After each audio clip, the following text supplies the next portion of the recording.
Watch the way she do it. Watch the way she do it. Watch the way she do it. Watch the way she do it. Watch the way she do it. Watch the way she do it. Watch the way she do it. Watch the way she do it. What's up? What's up? Welcome back to our channel. You got DCNDOLA. Yes, you got Ebony the Great One. That's ETG. You can find me on Instagram at EBONIE the Great One. That's ONE. Please don't put the number 1. Please put the ONE. And we have It's Jazz. It's Jazz. Alright. They say our intro is too long. And you can find me at Queen_Jazz. Jazz is Queen_JAZ1ZNJ. And you can follow us at DCNDOLA. That is DCNDOLA. We're trying to get our followers up. So Please, on the road to 1,000. Yeah, so make sure you like, comment, and subscribe, and hit that notification bell. Give it a ring-a-ding-ding. Ring-a-ding-ding, ring-a-ding-ding-ding. But before we get into who we really are, yes, we have a special guest today for a special reason, which we have our brother, DCNDOLO originator. We have AK87. Tell us about you, AK. I'm AK87. I have a shirt. I'm Phi Beta Sigma, so Phi Beta Sigma will be represented, and DCNDOLA will return soon. We're just on my vacation. Not a hiatus, a vacation. Yes. take us on a And we brought him here for a good reason. With everything that's going on in the world right now, we could not do this segment without having a black man present. Right. A black man who's had to deal with what other black men have had to deal with, you know. But before we get into all that, What we're getting into. what's your name? Of course. It's Salt. And I'm Black Pepper. Are you a spice?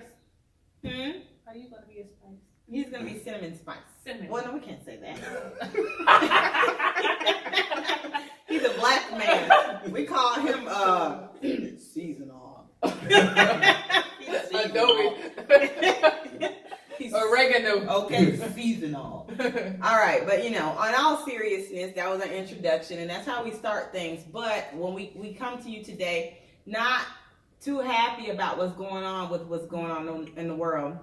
Actually, there's many things that are going on in the world. Most recently, we've had deaths. We've had deaths by the hands of other people. We've had deaths by the hand of police officers that just so happen to be of the other race, to black men. We've had men shot. We've had women shot in their own homes. We've had a man recently that was killed by a knee to his neck. So at this point, I guess we're asking ourselves, what's next? What can we do to fix this without destroying ourselves and our cities? Because it's multiple. It's going on all around the country. And I don't even think it's going to end today. It's going to go further. Yes, it's going to go further. It's going to go around the world. And it's just devastating to see what our world has become, our new normal has become, our 2020 has become. Oftentimes we see things where people are saying, what level of Jumanji we on? We on level 5 now, and we're jumping into level 6 with the month of June. I'm scared. Yeah. We're getting half through the year, and we're scared to walk out of our doors. We're scared to walk out for coronavirus. We're scared to walk out because we're afraid to be killed. We're afraid, and then people are getting killed in their homes. Yeah. Like, we're not even being mistaken. Where are we safe? Where is the safe place? I have a daughter. A lot of people are, talking about their sons, and they're scared for their sons, and I get it, and I agree wholeheartedly. I have brothers, I have friends that are black males, and I get it. I have a daughter. There are black women dying also. Yeah. I'm afraid. I'm afraid for her. I'm afraid for kids that are being born. I know parents right now who have just given birth, parents who are pregnant at this very moment. This is the world that we're bringing in. I remember when my daughter was born, when I was pregnant with my daughter, it was the time when yes, and when they shot up the movie theater. To this day, I'm afraid to go to the movie theater. Yeah. it's, what do you think about that, AK? About what's going on right now? When I saw what was happening, actually, I did not want to watch the video. I always hesitate, but it was always on my timeline. And at one point, I said, I'm just going to go ahead and watch the video. And it just reminded me, I had this thought that I don't think any black man wants to have. It's like, I'm afraid to have a son. That's a thought got in my head. I'm like, do I want to? Like, I want to have kids, but do I want to bring my kids in this world? What is it going to be better? I thought that, my niece, when she becomes my age, it might get better. But I just don't see it getting better. So I even talked to a couple of my friends at the boxing gym, and a lot of the males is that same thing. It's like, I don't know. I mean, I want to have a son. I don't know if I want to have a son, in this country. That video, it just normally it's almost like murder porn in this country. Like, it happens every other week. They just keep, too many black men are dying, and it's like, I know where it's almost like another person dies, we protest, then it dies down, then another person dies, we protest, then it dies down, and I'm at the point now. I thought I'd never get to this point, but I'm almost like kind of like desensitized. Like, when I first heard of what happened to him, I was like, okay, well, that just happens. I didn't really get touched till I saw the video, because the last video I saw was the Eric Garner video in New York. Ever since then, every time I see a black kid getting killed, a black man getting killed, a black woman house getting shot up, it's just like, to me, I see it so much on my timeline. It's no different than, what was the score between the Falcons and the Saints game, and I don't want us as men to get to that point, but I really felt like, do I really want to have a son? I almost like, man, if I do have a kid, I hope it's a daughter. I want to have like all daughters, but then, the girl's getting killed now. So I don't know. I'm scared to be a parent. I'm thinking like, well, maybe if I just move to an all black neighborhood, well, black kids get killed in black neighborhoods too by cops. And then what I'm supposed to do and check, see who's the cop there. Am I supposed to do a background check? I don't know. I can say, let's think about different ways to protect our kids, but we can't follow our kids everywhere, because we got work to do. So watching that, because like I said, I was desensitized for about a good 3 years, and then, but now when I see the video, I'm mad. I'm trying to. The reason I didn't want to protest, because I didn't really know what I like. When I'm mad, I want to go where the cop is. Like, I don't want to just burn things, break things. Like, I want to go to the cop is. And I know I shouldn't be. Like, I shouldn't think of, well, I want to go kill this guy, or I want to bring harm to whoever. But I at this point, I don't know what to do. And what can we do? What can we do? What do you think, Queen _ Jazz J? For me, it's very scary. Of course, a lot of people say, oh, she's lighter skinned. Like, she might not have the same problems as a black woman, like a darker skinned black woman, but that's definitely not true. And I have very bad anxiety, and my spouse he's darker skinned, and I worry about him every day. I have a brother who's darker than me. Like, I'm black. Like, just because I'm lighter doesn't mean I'm black, but we don't have the same problems. It definitely makes me angry, and it makes me want to rebel. But I feel like the things that are going on in this world right now is not doing any good. It's not going to make it any better.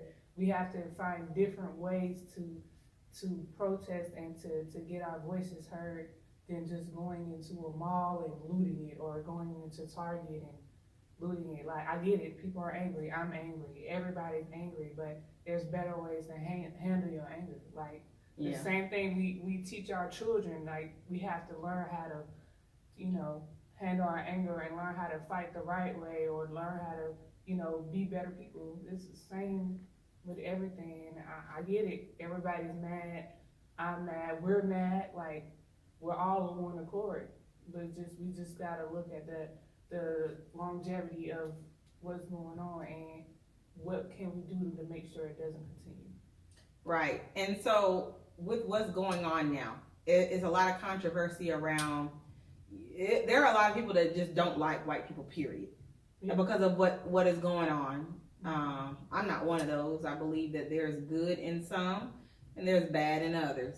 Right. I believe that there's some raised a certain way and there were some raised other ways. And people can get against me on that. You know, I have a faith-based background where there's good in people and then there's bad in others. Right. So my question to you, Jazz, is coming from a mixed background where you have a white mother and a black father, what type of reactions is your mom getting now? Because I know your mom to be good. She's the good one. Right. You know, it's like, what do you have? How do you deal with that, or how does she deal with how the world is seeing her because of what another white person did? I'll say it like this. First and foremost, not all white people are racist, like, at all. Like, I am half white, and my mother's side of the family stands 10 toes down with everything. Like, my mom probably protests more than some black people. Right. Like, yeah. My mom is in the government. She tries to fight for laws. She has children who are black. Right. So, my mom, she definitely knows that she doesn't recognize or know the struggles of a black woman, but she's definitely an ally to our community. Like I said, she protests a lot. She makes sure that her protest gets heard by officials that she's in, and she does that, and she doesn't feel any type of way because she knows that people are going to say whatever they're going to say. I mean, she's gotten looks from the time I was born, but from the time she dated my father, she's gotten those looks. So it was never a real big deal. I mean, obviously it's going to hurt your feelings, but my mom is a very strong woman, and she doesn't really care what anybody has to say. That's a good thing. What she does, she knows where her heart lies, and she knows that she's fighting this fight with us because she has children, family, brothers, and uncles. I mean, anybody you can name, she has. So she knows that she can never relate fully, but she can also make sure and educate the people that's in our community and in her community about what to say and what not to say, and what to do and what not to do, and how to be an ally and an activist to fight for just right and justice, not to fight black against white. She knows how to make sure that, you know, her voice is getting heard, and educate other people, white people, on how their voice can get heard. And she also looks at her friends and looks at who's silent. Like, all of her friends, her white friends that she grew up with, she looks at those people and say, hey, why are you silent? You know I have black children. You know that I have a black husband. Why are you silent in this fight? But yeah. And you know, a lot, they're scared. And there are, and we love Christy. Yay, Christy, great job. Thank you for educating people. Christy, mama. There are a lot of blended families here, and a lot of blended families in the world, and a lot of people that really, they're not racist. However, when they walk out there, just like when the Muslims walked out there after 9/11, and some of them didn't even know what's happening, know how it's happening, and they're being, the Chinese that came out after Corona, there was a lot of them beat up. I mean, you know, and I think a lot of it too is that you have to look from the standpoint of biracial. Like, not only do we get segregated by or discriminated by one side, we get discriminated by both. You know, we have white people who know we're not all the way white, and they obviously voice their opinion. We also have black people who say we're too light to even be a part of the black community. So it's not like we don't get discriminated on too because our skin is lighter or we're not all the way black, or it's a struggle for biracial people or even mixed people in general, multicultural people. Like, it's a struggle to even try to protest because they feel like, hey, you shouldn't be, because you're not fully this or you're not fully that, or, you know, it's a struggle. But I want to educate and make sure everybody knows not all white people are racist. There are differences in the type of white people in this world, just like there are differences in black people in this world. Right, that's very true. Because there are some black people that deny that they're black. They don't even want to be black. So that's one thing. Yeah, that's one thing I can't deny, but because I'm clearly black. But there are some people, some black people that do deny their own culture. Yeah. And my question to them is, when you walk out that door, they don't see you. Haven't opened up your mouth. They see you as black. Period. So I would be wondering, you know, what are you thinking now? What are your thoughts now? And through this week, through the murder of George Floyd, which was murdered by a police officer, his knee was on his neck for about 3 to 4 minutes post passing out. Yeah. And then you ask yourself, have you all watched the full video? Yeah, and not only that, you see how the way they put him on the gurney? Like, they kind of just like. He was dead when they put him on there. And the problem that I feel is they try to announce him dead at the hospital. Yeah. They had him on the ground for 3 to 4 minutes, and there are people there saying he's not breathing, he's bleeding, his nose is bleeding. Yeah. You know, get him off the ground, help him, you know. And then when one of the guys tries to come in there to help, that's when the Asian police officer comes in to try to stop him, trying to come at him. Like, how do you not see this? The man is, if he's not dead to you, he's out. So you don't even need to have your knee on his neck. And then on top of that, the lady came in, she said she was part of the fire department, and she wanted to check him, and they would not let her. Would not even let her. And she was white, wasn't she? Yeah. Yeah, and they wouldn't let her check him. Like, oh my goodness. Like. And there's another video that just came out about them putting him into the car. Have y'all seen that? I didn't see it, but I heard about it. Yeah, they put him in the car. It looked like they were like hitting him, trying to get in the car, but he already said he was claustrophobic. Yeah. Which you know. I'm the most claustrophobic. I understand. Here's the thing about people trying to put in other videos to try to, or they say, well, we have to wait till some evidence. The only evidence you need, that's why I don't want to hear about from them.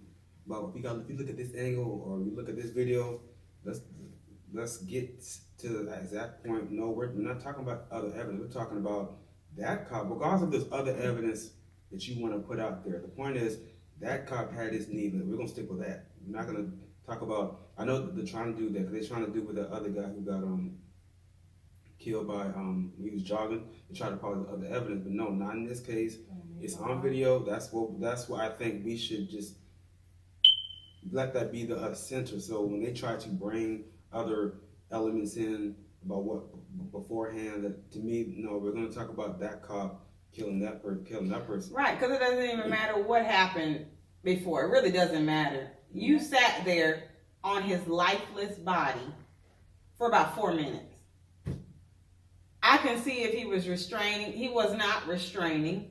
He's already handcuffed. He was handcuffed. He was down. What else can he do? He can't get up. But when you get to the point where he's clearly out and you're still on his neck, you know, I don't care about any of the rest of the. I don't even care about the rest of the video. I don't care what he did, because he didn't kill y'all. You killed him. So a lot of this has started off some riots all around the country. Like we said earlier, it started off some riots. And one of the riots, well, they've had some in Ohio, they've had some in Minneapolis, they've had some in DC, they've had some in LA, right? Mm-hmm. Or yeah. Mm-hmm. And one of the ones in North Carolina, one of the ones that's going around the country right now is the riot right here in Atlanta. This is where we reside. Mm-hmm. It started off as a peaceful protest, and then it turned violent. It turned violent after hours, and we had our mayor, we had some people from the city of Atlanta that came out and spoke to tell us to go home. And so what we're going to do right now is we're going to watch some of those clips. We're going to start off watching a clip by Killer Mike, who is former rapper, activist in Atlanta, and he gave his spiel on born and raised. Yes, how he feels about what's going on. So we're going to go ahead and play that for you right now. I didn't want to come, and I don't want to be here. I'm the son of an Atlanta City police officer. cousin is an Atlanta City police officer, and my other cousin, East Point police officer. And I got a lot of love and respect for police officers, down to the original 8 police officers in Atlanta that even after becoming police had to dress in a YMCA because white officers didn't want to get dressed with niggers. And here we are 80 years later. I watched a white officer assassinate a black man. And I know that tore your heart out. And I know it's crippling. And I have nothing positive to say in this moment because I don't want to be here. But I'm responsible to be here because it wasn't just Dr. King and people dressed nicely who marched and protested to progress this city and so many other cities. It was people like my grandmother, people like my aunts and uncles who were members of SCLC and NAACP, and in particular, Reverend James Orange, Mrs. Alice Johnson, and Reverend Love, who we just lost last year. So I'm duty bound to be here to simply say that it is your duty not to burn your own house down for anger with an enemy. It is your duty to fortify your own house so that you may be a house of refuge in times of organization. And now is the time to plot, plan, strategize, organize, and mobilize. It is time to beat up prosecutors you don't like at the voting booth. It is time to hold mayoral offices accountable, chiefs and deputy chiefs. Atlanta is not perfect, but we're a lot better than we ever were, and we're a lot better than cities are. I'm mad as hell. I woke up wanting to see the world burn down yesterday because I'm tired of seeing black men die. He casually put his knee on a human being's neck for 9 minutes as he died like a zebra in the clutch of a lion's jaw. And we watch it like murder porn over and over again. So that's why children are burning to the ground. They don't know what else to do. And it is the responsibility of us to make this better right now. We don't want to see one officer charged. We want to see 4 officers prosecuted and sentenced. We don't want to see targets burning. We want to see the system that sets up for systemic racism burnt to the ground. And as I sit here in Georgia, home of Stevens, Georgia, former vice president of the Confederacy, white man said that fundamental law stated that whites were naturally the superior race, and the Confederacy was built on a cornerstone. It's called a cornerstone speech. Look it up. The cornerstone speech that blacks would always be subordinate. That officer believed that speech because he killed that man like an animal. In this city, officers have done horrendous things and they have been prosecuted. This city's cut different. In this city, you can find over 50 restaurants owned by black women. I didn't say minority, and I didn't say women of color. So after you burn down your own home, what do you have left but char and ash? CNN? Ted did a great thing. I love CNN, I love Cartoon Network, but I'd like to say to CNN right now, karma's a mother. Stop feeding fear and anger every day. Stop making people feel so fearful. Give them hope. I'm glad they only took down a sign and defaced a building and they're not killing human beings like that policeman did. I'm glad that they only destroyed some brick and mortar and they didn't rip a father from a son. They didn't rip a son from a mother like the policeman did. When a man yells for his mother in duress and pain and she's dead, he is essentially yelling, please God, don't let it happen to me. And we watch that. So my question for us on the other side of this camera is, after it burns, will we be left with charred, or will we rise like a phoenix out of the ashes that Atlanta has always done? Will we use this as a moment to say that we will not do what other cities have done, and in fact, we will get better than we've been? We got good enough to destroy cash bonds. You don't have to worry about going to jail for something petty. We got smart enough to decriminalize marijuana. How smart are we going to be in the next 15 or 20 years to keep us ahead of this curve? So that much like when South Africa suffered apartheid, you had Andy and other politicians that could make sure that Atlanta said, Coca-Cola, we love you, but if you don't pull out of South Africa, we're going to leave.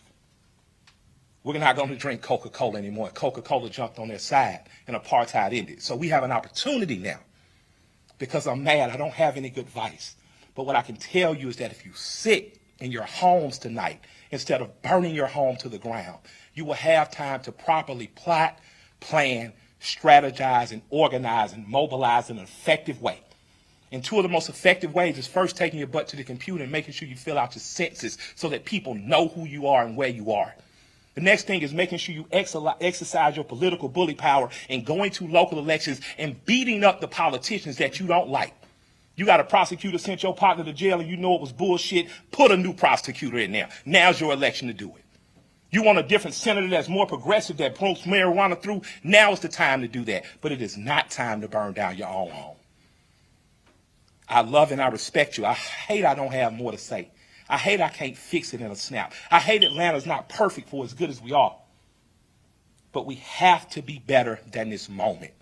We have to be better than burning down our own homes. Because if we lose Atlanta, what else we got? We lose an ability to plot, to plan, to strategize, to organize, and to properly mobilize. I want you to go home. I want you to talk to 10 of your friends. I want you guys to come up with real solutions. I would like for the Atlanta City Police Department to bring back the Community Review Board, one that Alice Johnson was formerly under Chief Turner. We need a review board here because we need to get ahead of it before an officer does some stupid shit. We need to get ahead of it. That's my recommendation to my mayor and my chief. Let's get a review board. Let's get ahead of it, and let's give them power. We don't need an officer that makes a mistake once, twice, 3 times, and finally he kills a boy on national TV, and the next thing you know, the country is burning down. We don't need a dumbass president repeating what segregationists said. You start looting, we start shooting. But the problem is some officers black and some people gonna shoot back. And that's not good for our community either. I love and respect you all. I hope that we find a way out of it because I don't have the answers, but I do know we must plot, we must plan, we must strategize, organize, and mobilize. Thank you for allowing me some time to speak. I'd like to appreciate our chief for what she said on YouTube. I thought it was very bold to do. I'd like to appreciate our mayor for talking to us like a black mama and telling us to take our ass at home. And I'd like to thank my friend for convincing me to come here. And I'll defer to Joe Beasley now because he knows a hell of a lot more than we do. Thank y'all.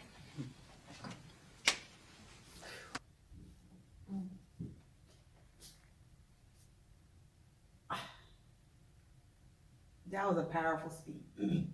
A powerful, I'm speechless. And I have seen this now about, maybe this would be my, 3rd or 4th time. And it hits me differently every time, but I feel the same every time. So I pass it over to AK. What did you think? Okay, with the looting, I thought that if there was going to be looting, it should have only been in Minnesota. I never understood the looting in Atlanta. Atlanta has, or LA or any other cities, I think DC was doing it too. And other cities, you're burning down Atlanta businesses because of what that cop did or cops allowed, but basically what the cop did. It's almost like if Minnesota, or Minneapolis, loot, everybody else should be peaceful protests bringing an awareness. When I heard that they were looting Lenox Square Mall and looting parts of Buckhead and looting and destroying the College Hall of Fame building, what the College Hall of Fame building got to do with it? Also, I don't think a lot of those people are from Atlanta because I don't know anybody from Atlanta would literally just, what purpose to loot the College Hall of Fame building? It's a sports complex and that's it. But my thing is also, I always thought, I remember this because I used to be raised up on the 1992 riots from Rodney King. I never understood that if you want to loot a particular area, by the way, I don't condone looting, but if you do that, I say I personally, I would want to loot the neighborhood that the cop live. So their business will be affected, and then they probably, if their businesses are affected, and there's going to be a lot of complaints, who are going to point the complaints to? Well, they can blame the black folks, but since the buildings are being destroyed, they look like cop, like this your fault. I don't see, because white supremacists or the racists or the bigots, they do not care that a black business got destroyed. They're just happy and glad. But as far as based on Killer Mike, the city of Atlanta, I don't understand how you destroy your own businesses, because some of the businesses that were destroyed were black-owned businesses, and like Killer Mike said, there's like 50 restaurants in the city that own a black woman, and one of the businesses in in Buckhead that was destroyed was a business. It was a wealthy business, because Buckhead is a wealthy, affluent part of Atlanta, for those who don't know, and they had destroyed a building that was owned by 2 black women. And so my question to the people looting is, they cannot have been from Atlanta, you know, because if they were from Atlanta, there are certain parts of Atlanta that you can go, you know, Camp Creek, Sandy Springs, you know, Alpharetta, Marietta, but that's if we were on that type of time, I don't understand that part. Minneapolis, I get it, I understand that. I wouldn't condone it, because I've seen too many. There's this video, I don't know if it can be posted here, but there's a video of this black man. He was saying like, his trucking business, his truck was destroyed, his computer was stolen, and he said that he was trying to make it, and he was just sitting there crying, and he was being looted by black people. And I know that, let's say like looting Target, right? In Minneapolis, they were looting Target, but I noticed in LA, in certain cities, I know they made sure that certain black businesses they wouldn't go to, because I would believe the majority of the people out there are Angelenos, so they knew. I'm glad Killer Mike said that. I hope they do listen. I'm just shocked that Atlanta is the one doing it. It's not like he was killed here. If he was killed here, I understand, but I don't understand. Okay. Why? That makes me think that you're just, you're not really trying to profit off of the protest. Yeah. That's basically what people are saying. You're profiting off of a protest. The protest was supposed to be something else, and it was something else. Yeah. And then it turned into people stealing liquor. And now you're gonna have CNN and Fox News and MSNBC talking about looting. I do not want this conversation to go into because they're gonna try to find something else to do, and it wasn't just black people that looted. It was everybody that looted. It was everybody. I don't want the focus to be taken off of what it's supposed to be on, and that's what they're saying. You know, a black man got killed. Why are we stealing from stores? Mm-hmm. They haven't told us, get out of this store. You can't be here. You can't be here. You can't be here. You can't be here. You went in there and you stole from stores, from black stores. There's a video of a man that's crying about his store being destroyed. What do you think? I totally agree with what y'all saying. I feel like it's okay to be angry and it's okay to protest, but there's ways to get your point across than stealing things and burning things down. Like, you don't know, those things that you set on fire, the people live around there. So you're not only putting cops in there, you're putting those people. My friend, she lives right by Centennial Park, and she said she could hear everything. She was worried her apartment was gonna get burnt down. Like, these are the things and this is a black woman. Like, you are putting people out of their businesses for what reason? We're all fighting the same fight. But you're taking away things and doing things, and I get it. If that's how you want to get your anger out, then do it. But why not do it in a place where I feel like Minneapolis, like that they have a reason. Like, it happened there. Like he said, like Atlanta, I feel like Atlanta cops are very lenient. Like, it's like the black Mecca.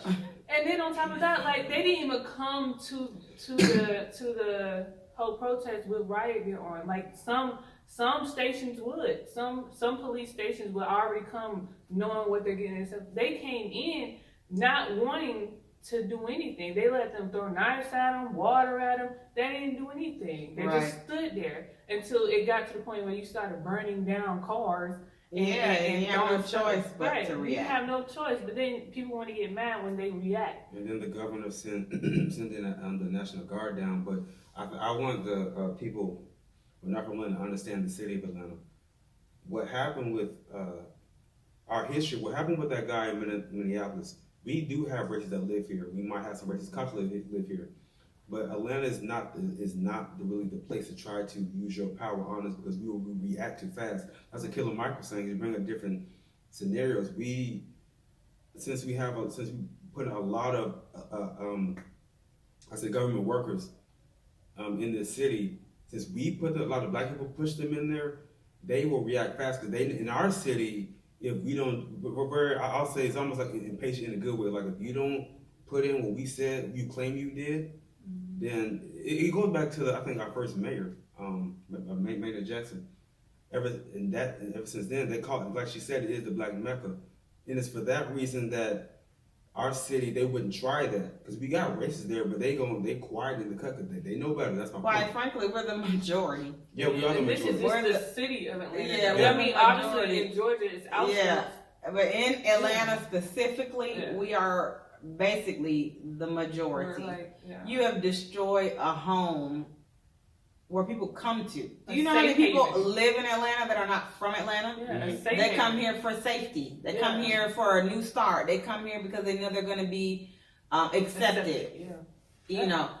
So now it's destroyed. So imagine what it's looking like. People and trying to it's still being destroyed. And that's why I'm shocked, because it's not like this is like New York City or maybe like Biloxi, Mississippi or something like that. Or even LA. Like I could see the Rodney King. Like I could see why they would protest, because this happened there. Like, but I haven't seen that much like going on in Atlanta.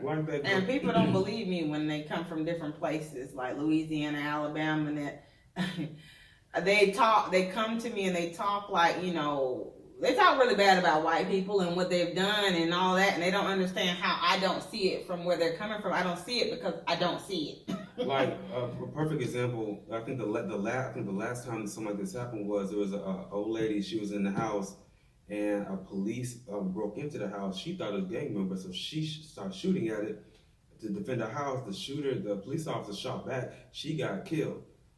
We swiftly reacted. Actually, no, we didn't. No, the mayor and those officials swiftly reacted and got those cops and put just on those cops before we could react. That's the type of city we're in. That's why Atlanta. That's why a part of me really does not believe that a lot of those people who are riding have this feeling that they're from different cities who came down here either for work or just came here to move. Like Atlanta-born or those who've been in Atlanta for years. A lot of those protesters were like from different states. So yeah, because like we deal with certain things.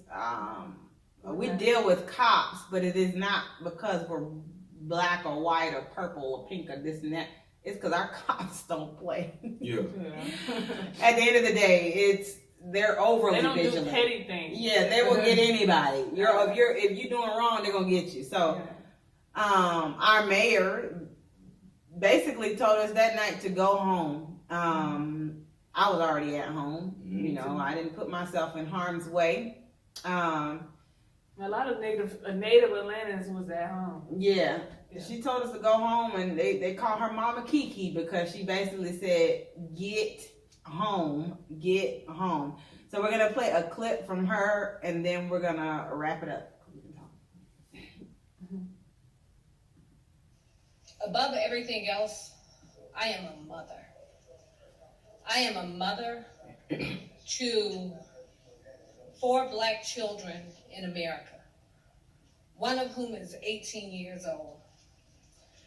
And when I saw the murder of George Floyd, I hurt like a mother would hurt. And on yesterday, when I heard there were rumors about violent protests in Atlanta, I did what a mother would do. I called my son and I said, where are you? I said, I cannot protect you and black boys shouldn't be out today. So you're not going to out-concern me and out-care about where we are in America. I wear this each and every day, and I pray over my children each and every day. So what I see happening on the streets of Atlanta is not Atlanta. This is not a protest. This is not in the spirit of Martin Luther King Jr. This is chaos. You're not honoring the legacy of Martin Luther King Jr. and the civil rights movement. You're not protesting anything running out with brown liquor in your hands, breaking windows in this city. T.I. and Killer Mike own half the West Side. So when you burn down this city, you're burning down our community. If you want change in America, go and register to vote. Show up at the polls on June 9th. Do it in November. That is the change we need in this country. You are disgracing our city. You are disgracing the life of George Floyd and every other person who has been killed in this country. We are better than this. We're better than this as a city. We are better than this as a country. Go home. Go home. Come on, Marcus, right? She does sound like a mom instead of a man. She does. That's That like drops the mic right there. we're gonna end it off right there. Mm-hmm. We welcome you to make comments, hopefully positive ones. Because we get a lot of negative ones. Yes, but And this is something that we all believe in and we all feel strongly about. So, like everybody says, if you don't like what we say, you don't have to follow us. Find another channel. Right. Find another channel. You don't have to follow us. You don't have to listen to us. But this is strong. We are 3 black people who go through this every day. So keep that in mind when you're writing in the comments.